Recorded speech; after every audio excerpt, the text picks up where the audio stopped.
Good evening, here's once again, Vietnam. Parang ito yung Manila Bay nila sa atin sa Pilipinas, sa may Ruas Boulevard. Maganda yung pagkaka-set up, may ferry siya, ayun. Asan? Ayun yung ferry. So maghanap ulit tayo ng isang kabayan, tatanungin natin kung anong pinagkaiba ng Pilipinas sa Vietnam.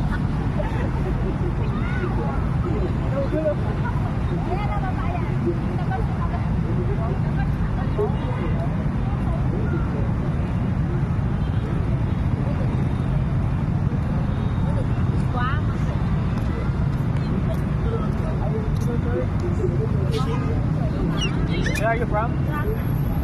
Philippines. From the Philippines. Kabayan pala ito. Kabayan. Okay, pwede makita po. Mag-isa ka lang? Okay, naglalakad-lakad lang. So, for vacation? Yes, vacation. So, anong trabaho natin sa Pilipinas? Philippines, electrical engineer. Wow, electrical engineer. Si Kabayan. So, may tatanong lang tayo. Anong pagkakaiba dito sa Vietnam sa Pilipinas? Total, nilisa kang electrical engineer. Sa mga electrical na lang. Ngayon, ang napansin ko lang dito, Kabayan,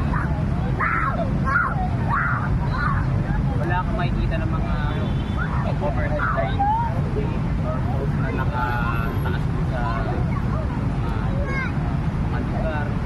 Mukha tamba silang mga conduit or wire naka-lakbang underground. Nakita mo din yung mga transformer dito, naka-post din, naka-pasok lang. Talagang malinis yung